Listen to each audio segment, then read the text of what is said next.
in Oklahoma. I love being there. I was in the Ozarks for about 8 years, living near Springfield, and made a lot of trips there. Played some organ concerts there, and now because of COVID, we can't go anywhere. So hopefully, we'll get back to it. So there you go. Thanks for having me.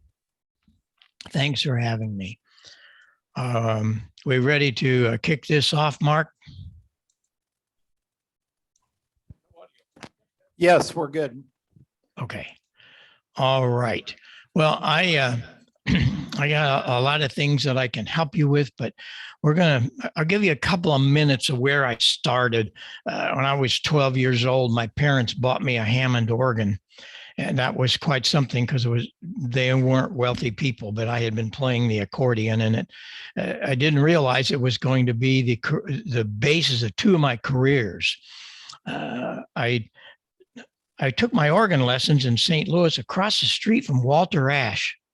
And I'd go over there and wander around for an hour or so waiting for mom to come pick me up.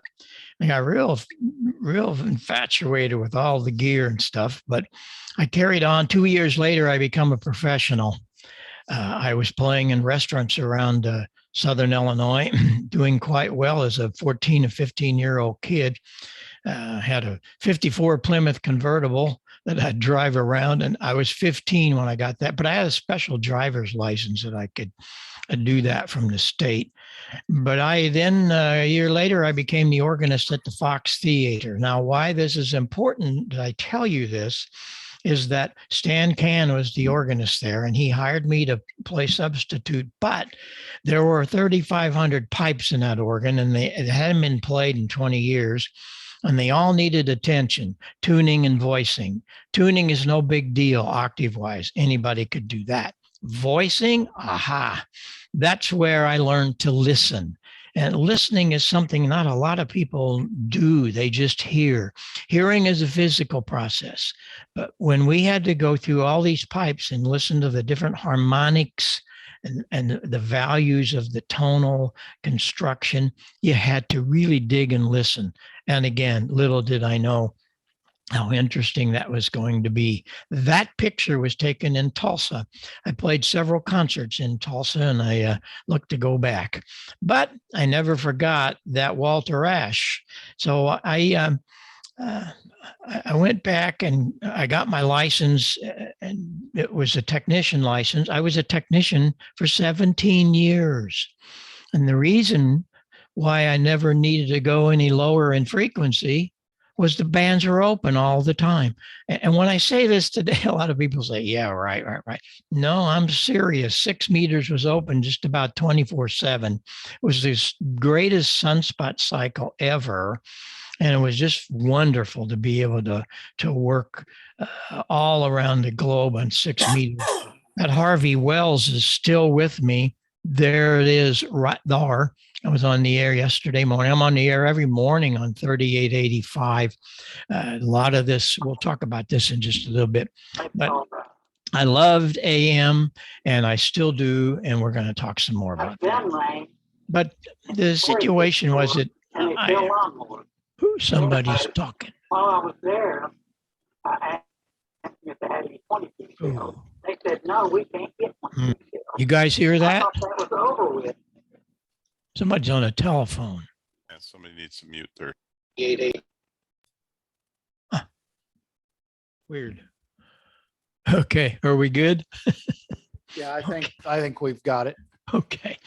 I hadn't been on the air but just a couple of months, and I started hearing this incredible, stupid, weird, distorted signal. I'm going, what is this all about?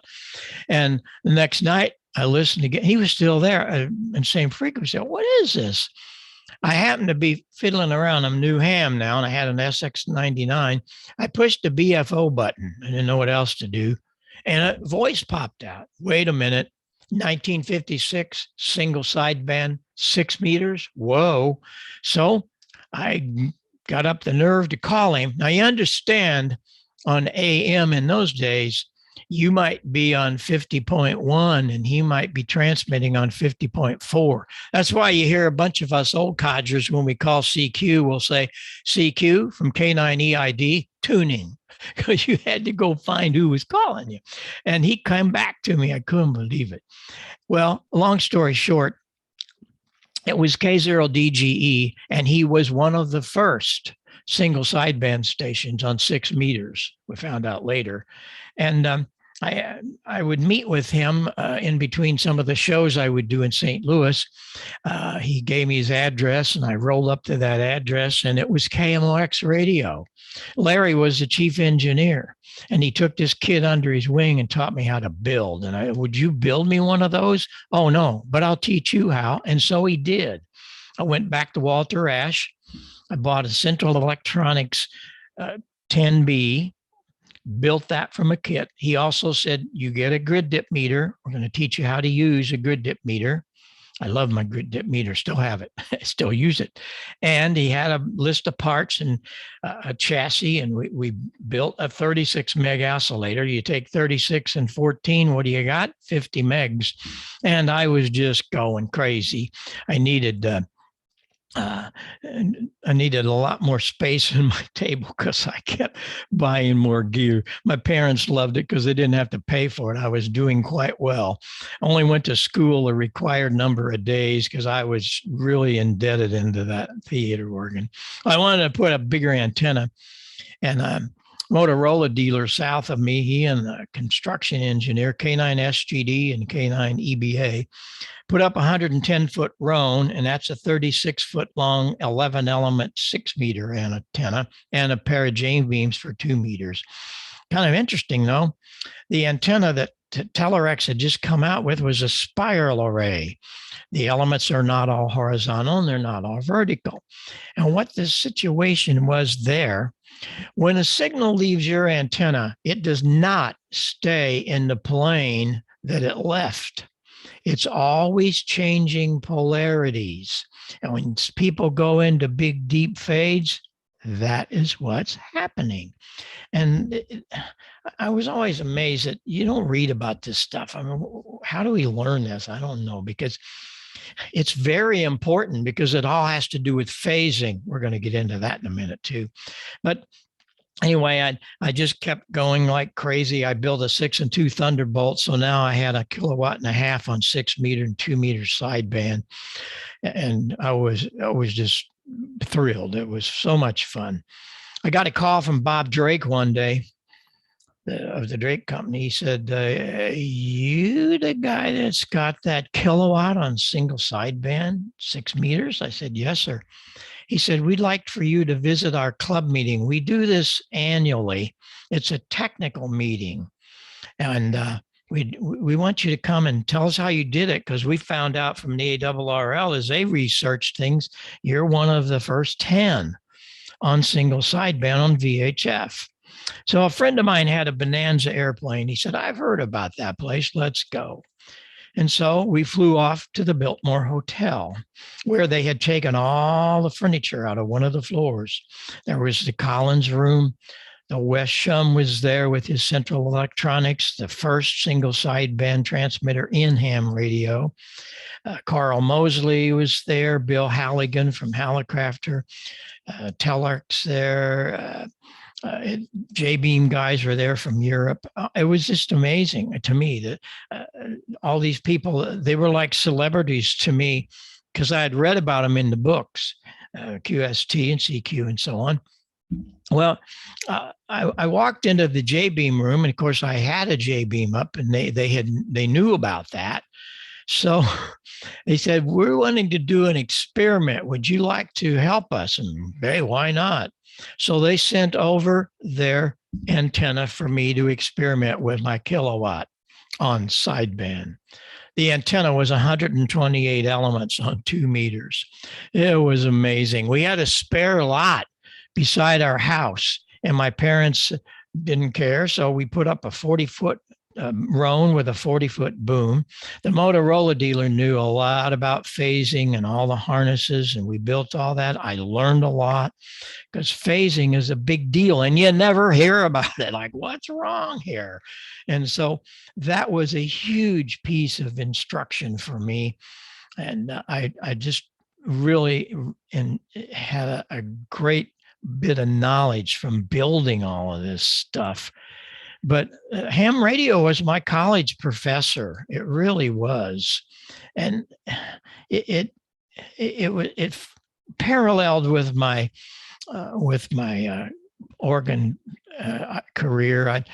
I played for about 12 years, but in 1966, I started a little music shop. It was a Hammond organ dealer, really is what it was. I didn't know anything about rock and roll. I say this and people don't believe me. In 1966, I hardly knew who the Beatles were because I'm listening to Jesse Crawford, Lynn Larson, George Wright. These were the great theater organists. And that was really what I was up to and doing. And so I sold Hammond organs, a lot of them, and I was the first guy to cut them in half. The groups that start coming in to buy them, and so that was a lot lighter. Those things weigh 300 pounds, but renting Hammond organs to the big arenas, that was a big deal because they didn't have to carry their Hammonds when they came to St. Louis. But I'm going, wait a minute. The sound systems were terrible. They were just little columns hung on the wall for a 10,000 seat arena. So I started building sound systems. The Fox had thrown out some big speakers. They were going to replace these. Those were 1932 Western Electrics. And so I got those two big speakers and I built some other speakers for mid-range. And I had a friend who was in the fiberglass business. So we built some fiberglass horns and put some 200-watt drivers on them. Again, all of this because of ham radio. I could build things. I could do things. Well, I had a call from Kiel Auditorium one day. It said, we got this group coming in and our sound system's not going to make it. Who is the group? It was Jimi Hendrix. And so I took all this up. This was my first attempt at any kind of large concert. It was crazy because the only mixers we had in those days were just little line mixers, and they weren't very. There wasn't any EQ and stuff like that, and so that's what we had to do for Jimmy. Kind of like, whoa. And the word got out, and I was building all kinds of things. I built a 30-inch bass speaker, all kinds of people. That's a 30-inch out of a Patrician, which is an Electro Voice hi-fi speaker. And that thing went around the globe because the bass players would rent it. But all of these guys would be coming into the Kiel and around, and I was starting to look at a different life for me. We were building a lot of big systems. We built a 7,000 square foot building, had 35 people working there. It was just crazy. But that's a whole nother side for another hour or two. Where I started working for major groups, and it was, to me, a lot of fun. By the way, I learned who the Beatles were pretty quick. That's just a couple of the tours and bands that we did. We were the first company to actually do a tour. Everybody else was doing them in Volkswagen vans and pickup trucks. I said, that's enough of this. So I leased a 40-foot semi, had a driver with a license. We bought an old Greyhound bus, and we could sleep 11 of my roadies there. It went crazy. But to end all of this really quick, I always like to show this. That was their first tour. That was the first job. And that happens to be ZZ Top without beards. I told you it was their first tour. But I've become friends with all these people. I was with The Who for 6 years and so on and so on. Well, during all of this, I get a call from Paul Klipsch. Paul Klipsch is the father of the folded horn. He was the father of the hi-fi movement. He wanted to come and see this multi-kilowatt audio system. Like, what kind of a freak would do that? You know, because he wasn't into anything like that. He was into efficiency and really great hi-fi audio, not big loud stuff like we had to do for the arenas. He came up to Marissa, flew his little bands up there all day long. It's like, why'd you do this? How come you did that? He said, where'd you go to college? I didn't. I hardly made it out of my senior year, and that's true. I made it by the skin of my teeth. I was only there the number of required days, because I was still playing the organ at the Fox. We had a calendar on the back wall in one of the dressing rooms that had, I think it was 86 days I had to be in school. And the other time I was working and having fun and making money, I didn't care about school. My school was my ham radio and my theater organ. And as it turned out, it was true. Well, Paul flew me down that night to his home in Hope, Arkansas. He had an old telephone exchange building that was his laboratory. And that's a picture of him with his K-horn. He built this very special speaker that it was out of wood, but this was one that he could show you how many angles are in it. It's set in the corner of your room, and your room actually become the last of the 16-foot. It was an amazing speaker, but he started teaching me things. He said, Heil, you need to know about some of the early studies of Bell Labs. And I didn't quite understand what he meant, but he's writing all these notes down. And the next 2 days there changed my life, because he gave me all these things to go find. Well, I had to go to the library. You guys and gals, you got it easy. You get on Google. What's this all about, Heil? I mean, what are we talking about here? What we're talking about is the telephone system in the 1920s. They put the telephone system together, and they had two wires from New Jersey all the way to California. And every 50 miles was a relay station. It kept the voltage up, kept all the audio the way they wanted it. Great. When they picked up the telephone and said hello, this is what they heard. It's like, what happened here? It's not very clear. It's not articulate. I can't understand the words very well. Well, what they did, they had to do something. They put 4,000 scientists on this project. You can go research this. It's out there. Bell Labs had 4,000 of them, and they couldn't figure out what happened to the telephone system. It's like, whoa. Let me change my 2-minute. They just didn't understand why things didn't sound right, because they imported that. It's all level, equal, sounded okay in the lab. But what happened when they got out to the coast? And all the relay stations reported that everything looked good. Well, they put two guys on there. These were the two lead scientists, Dr. Harvey Fletcher, Dr. Weldon Munson. I sure hope that everyone in the room know about these two guys. These guys changed all of audio, because in all their studies, they discovered the human ear is not flat, and it has a great amount to do with level. You'll notice up at the top where they have the 110, 100 dB, it's almost flat. But down at the bottom where you're listening here today, 20, 30 dB, there's the big holes in your ears. Like, wow. And they also discovered this. And if you don't take anything away today, you got to take this away. What they discovered was, for the human to understand speech, they needed a rise at 2.5K. not 1K, not 10K, not 4K, but 2.5. That in all this human speech pattern is where the articulation is. And I'm going to do this again. I'm going to take out only one thing.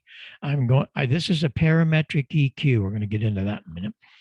I can change the frequency of that mid-range. And what I'm going to do is I'm going to take it out totally. And when I do, you're going to have a very difficult time understanding an S and an F and a P and a B. The essence of sound is simply not there. It's all about 2.5.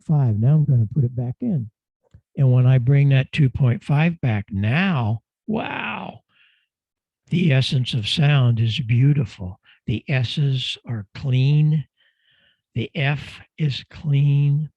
It's all about that 2.5. And it is an amazing thing that happens to the ear without 2.5. Without any EQ. There it is. There's no EQ. And that's what's going on in your radio. And we have a job to do here later on. So what are they going to do? There were no equalizers in 1920. So what they did is they built high-pass filter. They built a high-pass filter with a simple capacitor and a resistor. There's the calculation if you want to figure it out. That's how you do that. But the audio comes in full range. It hits that cap. Depending on the size of that cap, it goes straight through most of it. If the cap is big, all of it will go. But if you want to roll off some, and what happens to the lows that come through there? Because the cap's going to bring all of it through. That's what the resistor does. It takes any of the lows and rolls those off. They also built a low pass filter. Very simple. You come in with the audio. All of it goes through the resistor. You want to dump the highs to ground, they go with the cap. Well, that was when the term equalizer was born, but it wasn't what you and I know. It didn't have knobs on it. It was hardwired resistors and capacitors.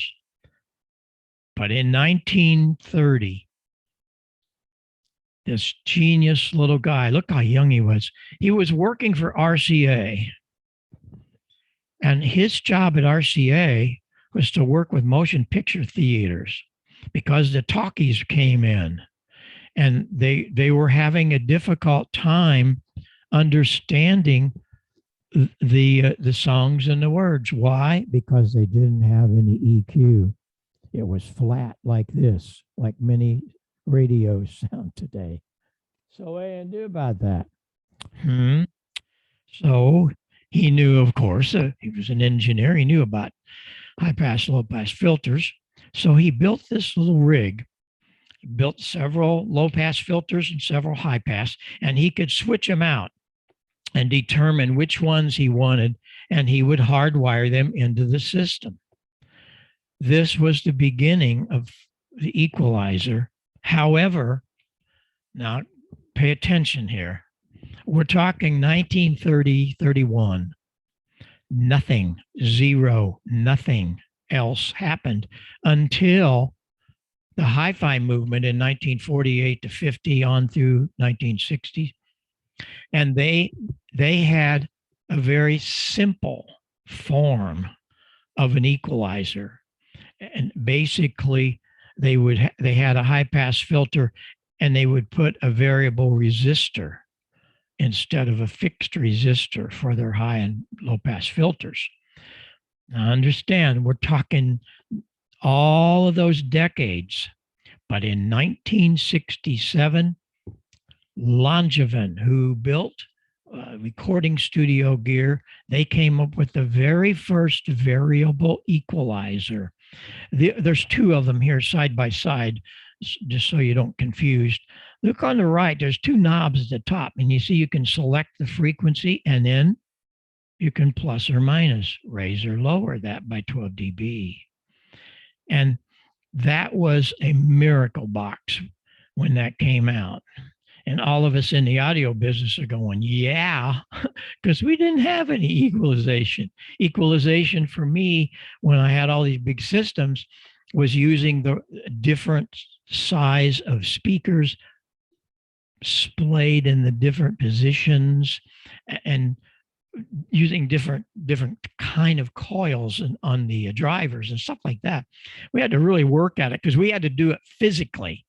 Well, this allows us to turn a knob. And a year later, oh, buddy, I didn't have a mixer. Well, you saw what I had. Longevin that next year came out with a mixer. I had a carpenter build this wooden cabinet around it, but you'll see there's two panels and there's 8 channels on each one of these.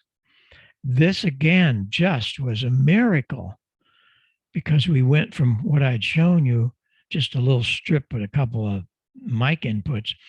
Up above that, those 2 meters in that panel, that was it was a compressor and limiter. But over on the right, and a little bright light there from the shine of the spotlight. But what was that? In 1968, the world woke up. That was invented by Longevin. It was the first graphic equalizer. And the reason it was graphic is they could change things. They could not change the frequency, 50, 130, 320, so on. That was set by the engineers. All the user could do was plus or minus, but it was a miracle. You'll notice a rise at 2.5, huh? Wonder why? Well, of course you know why. But this went on and on and on. It really was something. There's so much more. I just don't have time to get into it. I came back to ham radio. After 12 years, I hadn't been on the air. I turned on my KWM2 and I'm going, what in the world did you guys do to this hobby since I left? Because this is just one of the many signals I heard. I'm going, what happened here? I couldn't believe it. CQ, What? CQ field day, CQ field day, CQ field day from kilowatt. I couldn't believe it. There were so many like this, but there were a couple that still had it together, but most is bassy and distorted. And I just Thank you. Copy 3 Alpha Sierra.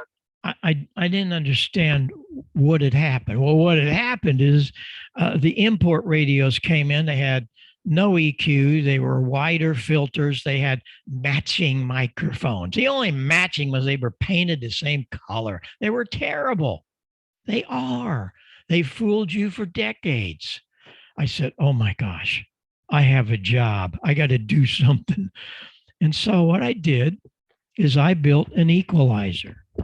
We had never had an equalizer in ham radio. I really didn't know that. I figured somebody would have done it since I left. Nope. All the way on the radio was a mic gain. You couldn't change anything. Mic gain, that was it. Well, and the mics are bassy and tubby. They weren't articulate. I go, oh my gosh. And so I built the equalizer. I wrote an article in QST. I wanted you guys and gals to build it, but it backfired on me. I had closed that plant. We got out of building all of the big speakers. I had 35 people working in this big plant. I closed it in 1980. Well, in 82, I started getting lots of phone calls. I made a crazy mistake. I put my phone number in that article, but that's okay. All of a sudden, everybody wanted to buy it. They didn't want to, well, a lot built it. We sold the kits. So I called back 2 of my great solder gals and away we went.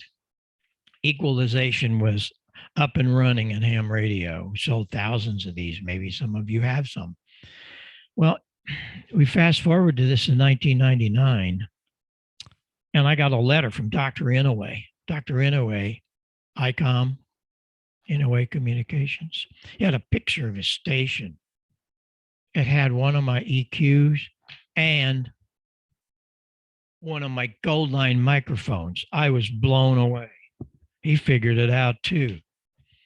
So he said, I'm thinking of new radio, and I want to use your EQ. Well, he could have figured it out. He didn't have to call me, but it was just out of graciousness. And he wanted to make sure that everything was okay. Oh, wait, frequency wise, 160 hertz for the low end. Where's the top end, everybody? 2.5K. You could increase or decrease. We certainly didn't want to decrease 2.5, and we want to roll off the lows. So beginning with the Pro 1, the Pro 2, Pro 3, all the way through to this wonderful little 705. If you guys and gals don't have one of these, you need to get one. Oh my gosh. Talk about a great toy. Ooh-wee. This is a 7300. Everything, the graphs, everything that the 7300 has, my equalizers in there, plus D star and 2 meters. Why do I have it? They sent it to me because they don't build their microphones and stuff. He wanted a headset. So we build a perfect headset, not some of this junk that you see out there for handy talkie stuff. And that's what it is junk. I never got into the handy talkie market, but when I hear guys on the air with them go, oh my gosh, don't you ever listen to yourself? Well, it's matching, you know. Yeah, right. Well, this solves it because we came up with all of these little guys for Yaesu, ICOM, and Kenwood handy talkies, and works great. But the idea was where I got into that was when ICOM wanted me to build one to made up with the special connectors that's in that baby. So that was great. The only problem was as I started getting back and listening on the air, it's like they were still using it in the default mode because they didn't have good instructions. That really destroyed me, because here was this great piece of gear. The most important gear in your station is the equalizer. And they were in the default mode. But here it is. It's very simple. Check it out. If you have any kind of an ICOM, this is it. Actually, anything. Kenwood, Yaesu, they all have a situation where, first of all, when you sit down to a radio, what is the first thing that you do? Turn it on. But you want to set the transmitter bandwidth. It's really important. And if you're going to rag chew, you're going to do 100 to 2900. Roll off that low end, punch up that 2.5. That was pretty simple. And all of their radios are like that. If you want to do contest mode, narrow up the bandwidth, 500 to 2500. Gets rid of a lot of the bass. And we're also going to go up to the bass EQ, roll that off to -5, +5 on the treble, and man, no, it's terrible sounding. However, all of your power is going to be where you want it. You see, there are some things that I always question why some of these geniuses that are writing articles, why don't they get to the good stuff?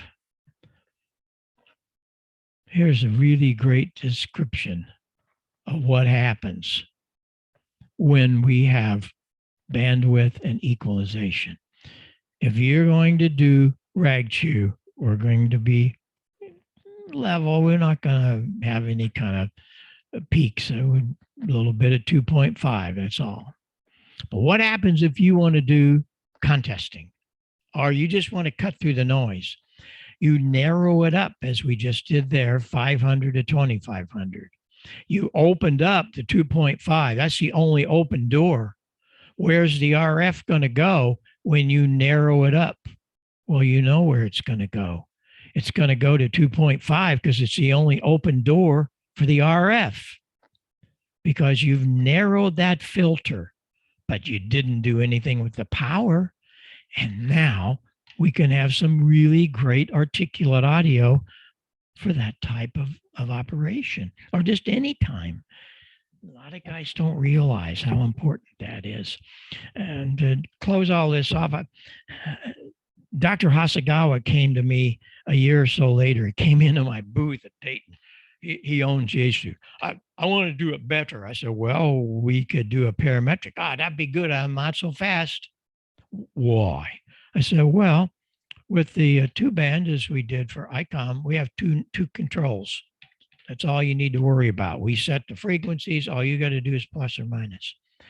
With a parametric that's in the Yaesu that I designed, there aren't 2 buttons, there's 9. And that is why the majority of people with a Yaesu are still in the default mode or really don't have it right. Well, it's so simple.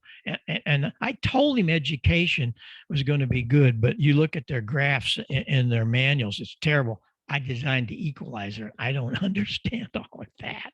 Here, it's really simple. There are 3 filters, and each one of these filters have 3 controls.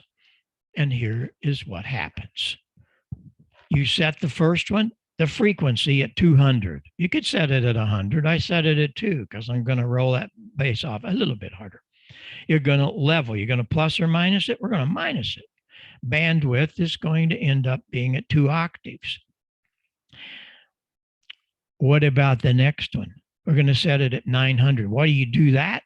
Because there's something about around 1,000 cycles is real boxy sounding. And if you do this, do that to your ears, you can hear that boxy sound. And so we want to get rid of it. 900 minus 3 or 4, 2.5K at plus 8. That's pretty simple. Frequency level width, frequency level width, frequency level width. Very simple. But guys just didn't know what frequencies and so on. You notice all that's fuzzed out. Why? Because every Yaesu that has the parametric, they're all the same. But the assignment numbers are different radio to radio. Don't worry about them. You got nine controls. Just go in and set frequency level width and you're there. You also have to save it because they have a save button. But it's all really simple stuff. And I have a lot of information on my website. And the Yaesu is the toughest because of all the controls, but there it is right there. So you can go to my website and you can see that. That bandwidth I talked about, this is an audio bandwidth. That red one is pretty wide, but I mean, this is in audio, this is in RF. And the green one's a little narrower, and it depends on if you want that. If you're going to set it at, say, 900, is it going to reach down to 600 or are you going to keep it up to 800, that kind of thing? It's very simple. But one thing about it, we have to make sure that all the things we do are rolling things off and making it happy. Well, there are so many more things. I get into microphones and stuff, but I want to touch a little bit on the phasing thing. And a lot of guys don't realize that phasing is so important. How did Wes Shum brought single sideband to ham radio. How did he delete the carrier? How did he get rid of that? The carrier's out of phase from the signal. How did he get rid of the other sideband? How does a notch filter work? Some idiot comes flying on your signal. He don't care who you are. You hit the notch filter, he's gone. Takes him and he's gone. He's out of phase. Noise canceling headsets. How does your Yagi work? This is always a good one. Dr. Yagi, he didn't have modeling. He didn't have any of that stuff. He had a field strength meter and he had a bunch of aluminum. He cut a dipole or a driven element at resonance and started in by quarter waves, half waves in front of that. And with the right length, he could get gain. Hey, man, no batteries needed. If he went behind at different wavelengths and different longer links, he could get rejection because that element was out of phase. I always wanted to build a phasing array. I thought, wow, this is a big deal. I'd never be able to afford it. Yeah, right. It cost a couple $100. I went to the co-op and they had a whole bunch of telephone poles that had been cut off and rotted, but I found 2 of them that I could get 60 feet out, and that's what I did. I had 2 telephone poles. I put the antennas up at 64 foot. Downlink length was 126 foot on 75. But notice that red delay line. The remote switch, this is 500 feet from the operating position. If you switch it to the left, that's the driven. Switch it to the right, wait a minute, that's the driven. But the other one is delayed by 43 feet. It makes it out of phase. Aha. And so this is what happens. This is an amazing thing. You're going to like this.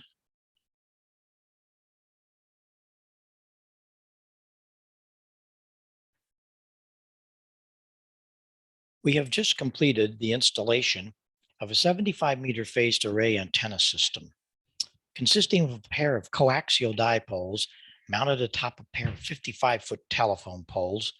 We put them in an inverted V fashion, and the poles are 64 foot apart. These are 500 foot from the operating position, fed with RG213.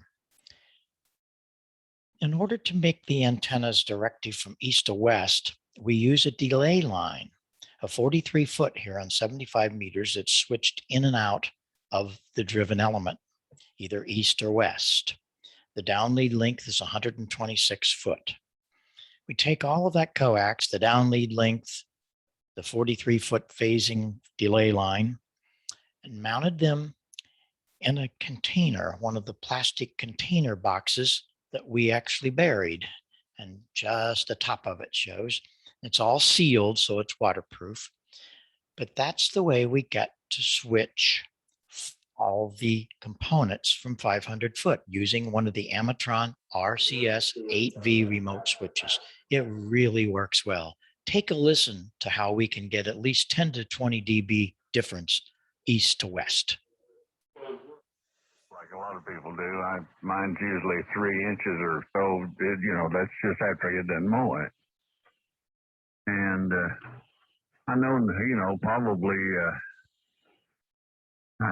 we get a dry day. I'm gonna have to lay out there and mow. That's just all there is to it, because if you leave it that high, when it starts growing in it all, it gets looking ragged pretty quick. So it's to that point now, and the system really performs on weak signals. Take a listen as we switch to the direction they're coming from. Also note the preamplifier makes no difference on 75 meters on this signal. The preamp will, of course, make the meter read higher, but in many cases, the preamplifier does not cause the weak signal to be more readable. Check it out. Hey, Sue. Yeah, well, I see they introduced the boy on it, and that is their form of portable. What that is, you wire to your computer. So much to learn and not enough time to go further, but that's an amazing antenna, and you really want to get into it. And a lot of guys don't have room. One of my friends, he had I think it was a 50-foot tower, and he took an 18-foot piece of wood, and he did the 2 dipoles off of that. And it works really good on 20 meters, big time, and on 40 meters. So you just have to think a little bit, away you go. But I know we're short on time here, but there's so much more that I wanted to get into. One thing I will do with you for the antennas, this is a good half hour on its own, but you put up a dipole antenna, it transmits 2 signals. Really, The transmitted signal is a resultant of two rays, one directly from the antenna, but the other one is reflected from the ground. The reflected ray travels further by that distance of B and C down there. That determines where that ray is going to be. And that reflected image is so important. If you can work it out that that reflected image can be in phase with the direct one. I heard about this years ago. And then when I came back on the air in 56, where am I at? 76. I'd been off for 12 years. I was on 40 meters every night on 7240. That's where I came up with the idea of the equalizer, and those guys helped me set the filters that I thought it should be. But we did an experiment. We had a guy in Cedar Rapids. We had a guy in Texas. We had a guy in California. I had a guy in Ohio. And I put up a reference antenna, 40 meters. Okay, good. So every night when we'd start off about 11 o'clock, we knew what the conditions were. But every night I came on, I had a different antenna, different heights, different infed, dipoles, verticals, you name it. We were doing all kinds of things consistently. No argument here. We're talking science.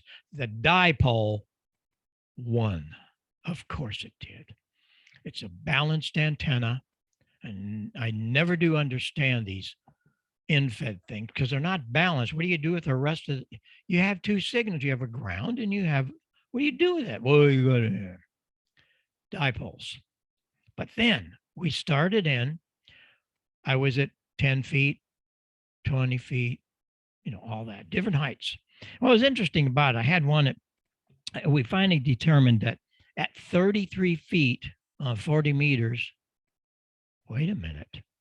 Remember we talk about quarter and half with staying in harmonics? When I hit 33 feet that one night, it was better than anything. And I said, well, I'm going to get better. I'm going to raise it to 50. When I raised it to 50, it went down. It was better at 33. So higher is not better. But what else did I do? I took it to 66. Bingo.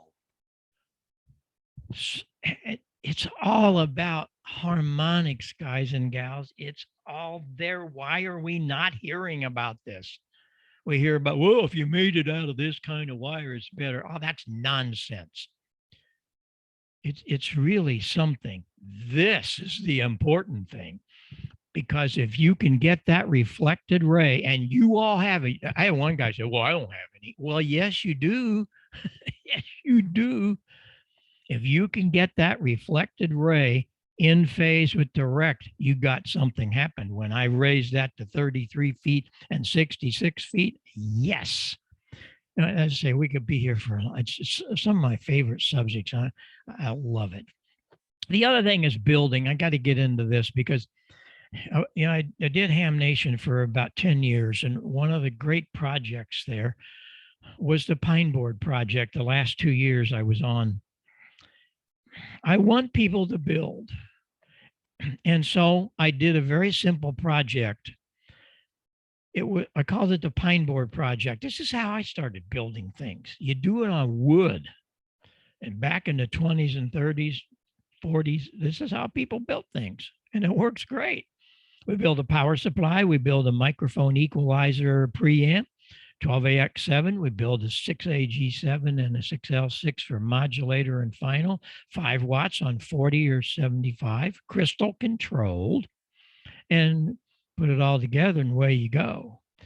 And what made it really happen were the diagrams.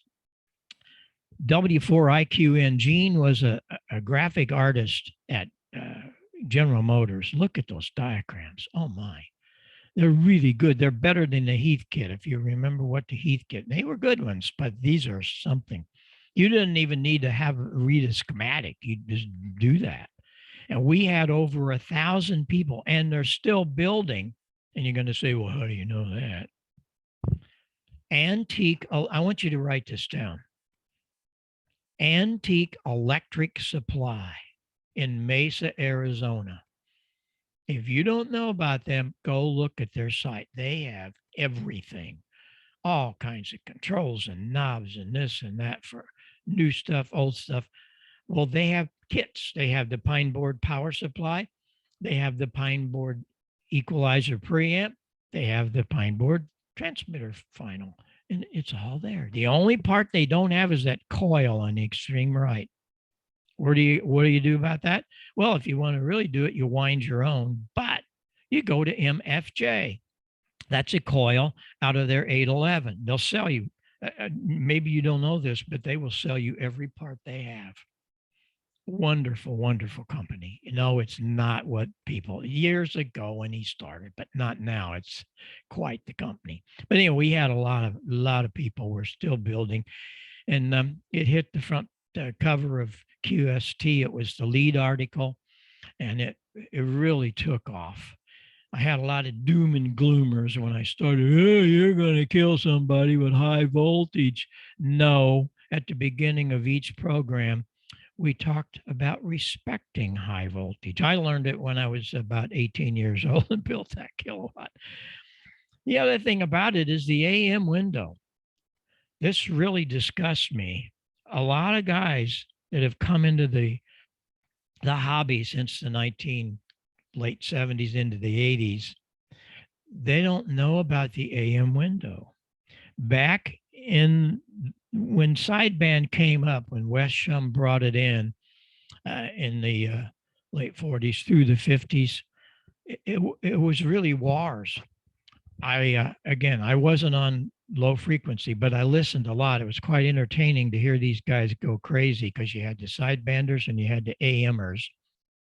And I'll reflect one thing for you. There was a guy in Kentucky that he was quite boisterous about it. He was an AM operator forever. And he went to a guy's house that was on sideband to determine he was going to get on this frequency all the time. No, he wasn't. This guy opened his door, the sidebander opened the door, and here's this AMer with a shotgun in his hand.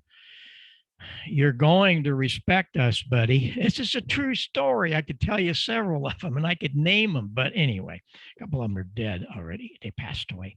But that led them to get together and do a gentleman's agreement. And they all got it together that on 75 meters, 3870 to 3890 is going to be reserved for AM. See, AM is usually crystal controlled. They can't move around. You got your little Kenwood and your ICOM and whatever. You can move all over the place. Well, please respect that. And you got a lot more space than just that little, we can only get 2 or 3 QSOs at the same time. 40 meters at 7290 to 7295. So please do that. And the other thing about it is the AM carrier limit is 350 watts. Now, what we do today is we'll get our AM transmitter and plug it into a nice big amplifier and you can get some power. But 350 watt carrier. Why? Because the PEP is 4 times the carrier. That 350 watts is 1,400 watts. The sidebands are out there splashing 1,400. And so you have to be sure you understand some of this, the window and your carrier power. But hey, you don't have to run that much power. One of my prized transmitters, other than my Harvey Wells, 807, runs about 50 watts. I love it. Is an ICO. It is a delightful transmitter. It's one of the best designs ever. It was better than the DX40, better than the Ranger, actually, for how they designed it. 6146. And It was a CW transmitter, about 60 watts, the ICO built. But you see up in that left picture, there's a hi-fi amplifier up there. They were a big company in the hi-fi world. And so they took one of their super duper hi-fi amps, had EL34s in it, and they took off the output transformer for an 8 ohm speaker, and they put in a 5,000 ohm transformer. You come out of the back of that into the back of the transmitter, and you have yourself one of the most beautiful AM transmitters. It will outperform some of the big broadcast transmitters. The audio is gorgeous. It's the Williamson feedback circuit, very low distortion. ICO is really great. But anyway, that just some of the things that we need to pay attention to. All of this stuff that we're talking about with the antennas and stuff is in my handbook. If you don't have this, I advise you to do this. I didn't write it, I compiled it. These are notes from many, many of my great Elmers, from Paul Klipsch and Larry Burroughs, and so many older guys that really had it together. And I compiled it. A lot of clubs are buying these by the cases and giving them to their new members and licensees and so on. It was fun. We also, you go to my website, you can download this. It all starts with the microphone. And it's really a lot of good audio information for you. But last but not least, I'm always proud to tell you that ham radio is what got me into the Rock and Roll Hall of Fame. We're the only manufacturer, lots of artists, but this little company of Heil Sound is the only manufacturer. Why? They said, because you've done things that the others have not, like that console I'm standing in front of. That's that quad console I built for Pete Townsend and the Who for Quadrophenia. And the other on the backside had ZZ Top's mixer and so on. The first talk box, that's another thing we could talk about. But we got so much to talk about. I also was given an honorary PhD recently, and for a kid that just barely made it out of high school. But it's all about ham radio. It was my education and still is. I learned so much here every day, playing, building, all that. And we'll come back. What's happening now, as I said, this was number 300, I think it's 342, somewhere in there, that I've done since February of 2020.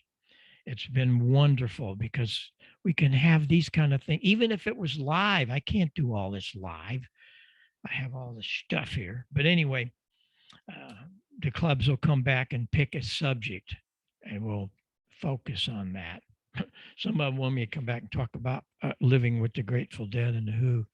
There's a guy that's never tasted beer, never smoked a cigarette, for God's sakes, never did any drugs, and running around with the biggest drug addicts in the world. But I had a soldering iron, and Pete Townsend says, hey, leave the guy alone, save the drugs, don't try to give it to him. He's got a soldering iron, it makes it sound good, so leave him alone. And of course I did. And you know what? I can drive the truck. Oh, well. We have any, as you know, I have more dang fun than I'm supposed to. Any questions? I hope so. Don't be shy. Any questions? I got one. We got something local, but I'm going to make this quick, Bob, because I think there's probably some other people want to talk to. First of all, we are so honored to have you. I can't believe that go ahead, folks, clap. Thank you. I can't believe that I'm sitting here in a room looking at you I mean, it's like unbelievable. I know you don't want to be called royalty, but I'm going to anyway. Also, on behalf of one of our recent silent keys, Conrad W7WLM, I hope he's watching this from his heavenly shop, because you and Conrad share kindred souls, I can tell you that. Loved your program. I watched a video that you made and posted on YouTube. I watched it a couple of days ago. Finally, after years and years and years of having been licensed, I finally learned how to set up my receiver, thanks to you. And it just made all the difference in the world. But anyway, thank you so much for everything that you've done. I didn't know. I mean, I spent 27 years in the music electronics business and sound engineering and such, but just blown away by all your experience and your expertise. And thank you so much. Again, we are honored to have you with us. Thank you. I appreciate that. It's all about ham radio. That's where I learned it all. And I continue to do that. Any other questions? Excellent presentation, Bob. I'm Kim Elmore, N5OP. We don't know each other, but I have my, the first rig I ever operated, which was my dad's World Radio Lab Globe Champ 350, which I play with on AM, and the receiver, a Hammerland HQ 170. All right. And I know that a lot of people take out the couplets in the transmitter to try to broaden the bandwidth. But my understanding is that Leo put the couplets in there for the exact reason that you're stating, that he wanted to squeeze down the bandwidth so that the most the frequencies that carry the speech information were accented. Yeah. Well, Well, I've not done that. I've left it like it is. yeah, it only narrows it to about 6K. None of these guys want to do 10K with a big broadcast transmitter. No, you leave it alone. That's a great transmitter. I can come back and tell you a great story about that. I was very blessed in my life to meet people and be with people and learn with people like Wes Shum that brought his sideband from Leo Meyerson. I was at his 100th birthday party, so on and so on. I was so blessed that these guys taught me stuff, and I was just a kid, but that's okay. I'm still a kid, by the way. I haven't grown up. Don't know what I want to do when I get big. Well, one of the only modifications I did make was I got rid of the AX9909s in the final amplifier because they're unobtainable. Yeah. And I replaced them with 8643s. Yeah, you're good. You're good. All right. I'll meet you on, I work a lot of guys in Oklahoma on 75 meters. There's a bunch of them. So we'll be there. Bob, Lee Greenleaf, W5HLG. Pleasure, sir. I would like to talk with you for hours, just on antennas and a few other things. But I think we may have crossed paths sometimes in the late 70s, early 80s. I worked with Don Fox and Beaver Productions. I did security for him for a lot of different shows. Oh boy. You have stories. Oh yeah, oh yeah. But when you were talking about the antenna, and I built a thing that's an old horse fence antenna, an inverted V, and like you were saying, 33 feet, and Yep. it's amazing, Amazing. absolutely amazing. I was just grinning from ear to ear when you were talking about it. Yep. Thank you so much. Yeah. Well, I every once in a while I get emails from guys say, "Oh, you're full of crap." Well, okay. If you think that this 3360, if you think frequency has something to do, the wavelength has something to do or not, and that I'm crazy, then I'm only telling about the science, and that's what I deal in is science. I learned that from my mentors years ago. And there's so many guys just spewing out whatever they like. No, it's the science of it. And you're right on. I'm telling you, you get those things at wavelengths high, you got it happening. So And the metal as well. It's got 18 stainless steel wires in it, not Yeah. copper. And I I do get all too. the purists telling me, Yep. "Oh, it won't work." Yeah. it Sorry. does work. Thanks, Lee. Thank you. You know what's Anybody happening? else online that has comments or questions for Bob? Anyone else in the room? I don't like his shirt. Yeah. Yeah, Bob said he was going to get on. Love your shirt, Bob. Well, you know why I'm wearing it, right? That's awesome. Yes, I do. But Today I love is it. the day is today. Yeah, you can wear it any day, man. That's cool. Yeah, but today starts the Route 66 on the air. Now get on. You got a week. Work all of them. Where can we find you? Well, I unfortunately, when I lived in Springfield, I was there for about 8 years. We left there a couple of years ago, we've never left here. This is my home, about 12 miles into Illinois from the Great Arch of downtown St. Louis. When I went to Springfield, I'd been working Route 66 almost from the beginning years ago. Springfield wasn't one of the cities on the route. Springfield is the mother. That's where Route 66 was born. A lawyer there got a couple of governors, your governor, the Missouri governor. This is back in way back in the 30s. And they determined where the route was going to go, but Springfield wasn't on because they never had any operators. So I said, let's do it. So it took me a couple of years to get in, but they finally had an opening, and Springfield is now W6R. And I'll just be working all of them because I'm not one of the cities. So I'll be roaming around. So just look for K9EID. I'll be some little wiki down at the bottom. Just whatever. But call me anytime. And I love talking on the air. But have fun on Route 66. And I love Oklahoma. I really do. You have great people there, and we work a lot of good AM guys, and you got 2 or 3 of the greatest theater organs in the world there. Miami has one of the best, and I was so fortunate to get to play that. I want to come down.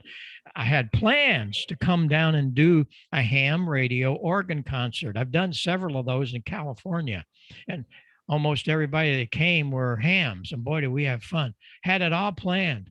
Guess what? You know what happened. Pandemic hit, and we're not going anywhere. So stand by. If whatever happens, you'll know it. We'll have a big ham fest at the wonderful, wonderful theater there in Miami. Sounds like a lot of fun. It is. Yep, we have a question somewhere. All right, hold on just a second. I got to run to the back here. Hi, Bob. Kim Elmore again, N50P. I'm the guy with the Globe Champ 350. Yep. I'm also an amateur musician. I play the violin. I'm principal second in an orchestra. Have you done the Sanson Organ Symphony? No, I play theater organ music. Oh, I don't do any classical music. They always tell me in the music I play too many Presbyterian fifths and sevenths. and I have one more question. Can you provide us with contact information? I'm the president of the Oklahoma DX Association, and we're going to have a gathering at the Hammerama holiday. I think it's October 23rd. Make me sad. Come on, make me. I love that ham fest, and I can't go anymore. Well, but would you be willing to appear remotely? I appear anywhere. I did one the other night. It was really cute.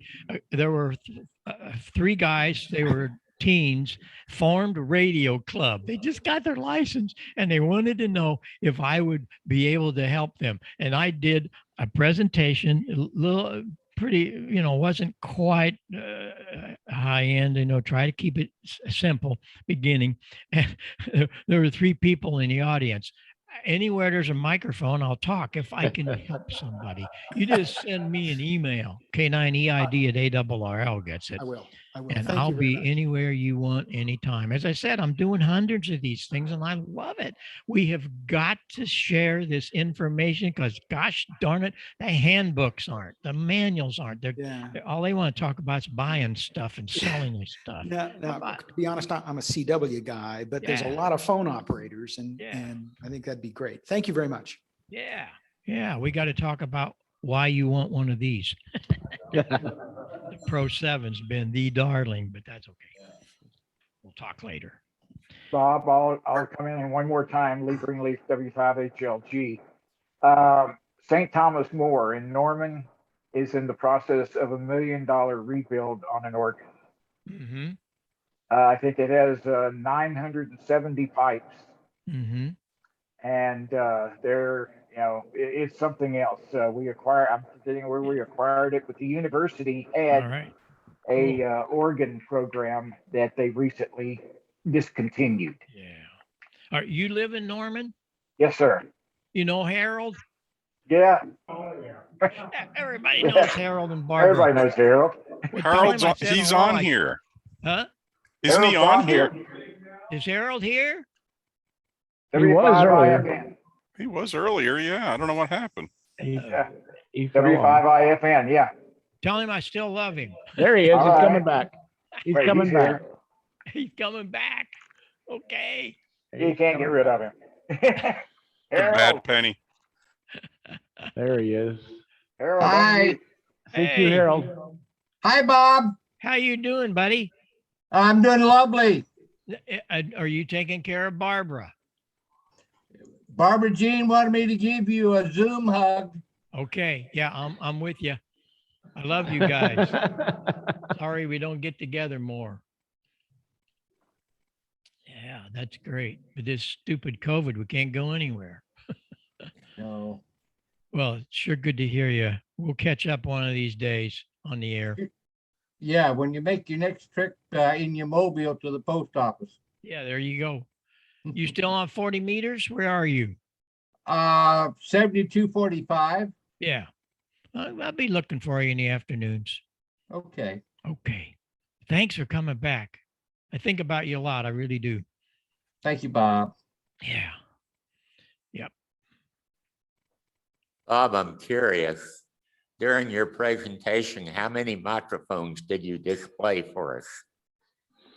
How many do I display? What do you mean? Well, I'm looking at the third microphone you have connected there. How many did you show us? No, just two. This is the 77D. Well, I had it here from the thing last night. I didn't change it, but I can't move around like this. This is PR22. Paul Rogers asked me to build him a microphone that was very articulate because his sound man didn't know anything about equalization. That's what this guy is. But all the other stuff, that's an RCA. That's a real deal. 77D, that's a ribbon built in I think this was 1945 or somewhere along there, right after the war ended. Good stuff.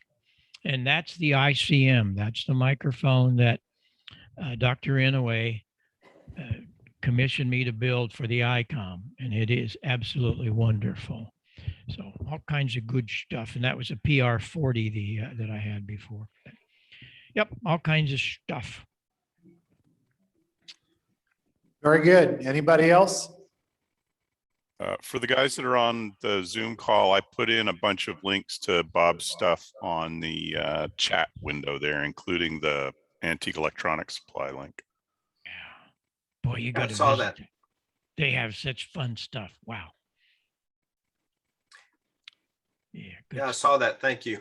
Hey, Bob, does it make any difference what color that Pro 7 headset is? Oh, yeah. Oh, yeah.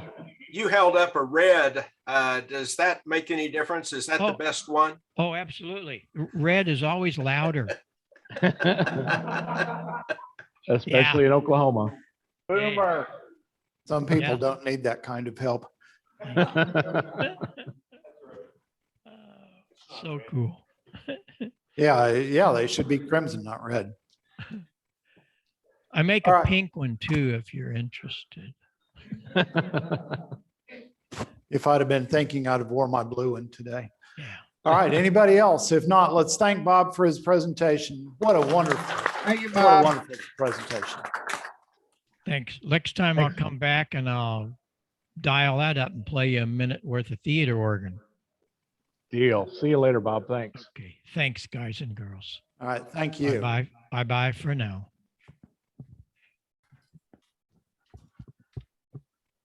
Okay, I'm not sure how you follow that.